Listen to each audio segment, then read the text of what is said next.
আলাইকুম।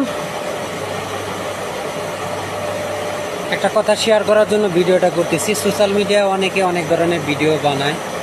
আমার মনে হইলো যে যেহেতু বাংলাদেশের একজন নাগরিক, সেই হিসাবে দু একটা কথা বলার জন্য আর কি আপনাদের মাঝে ভিডিওটা তৈরি করছি।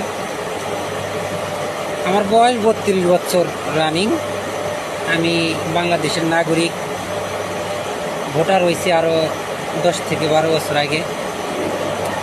তো যাই হোক, একটা দুঃখের কথা হলো এখন পর্যন্ত কখনো ভোট দিতে পারিনি।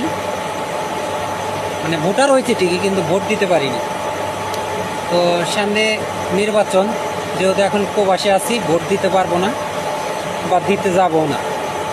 তো যারাই বাংলাদেশে আছেন, বড় ভাই বোনেরা, মুরব্বীরা যারাই আছেন, এবার ভোটটা দিতে গেলে একটু দেখে শুনে দিবেন।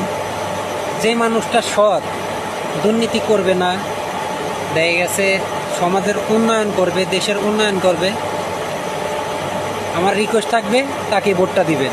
আর তরুণ ভাই বোনেরা যারা আছেন, নতুন ভোটার হয়েছেন, আপনাদেরকেও একটা রিকোয়েস্ট থাকবে যে আপনারা যাদেরকে ভোট দিবেন সে ব্যক্তিটা কেমন, সে ব্যক্তিটা কি আসলে দেশের উন্নয়ন করবে কিনা, চাঁদাবাজি করবে কিনা, ঘুষ খাবে কিনা।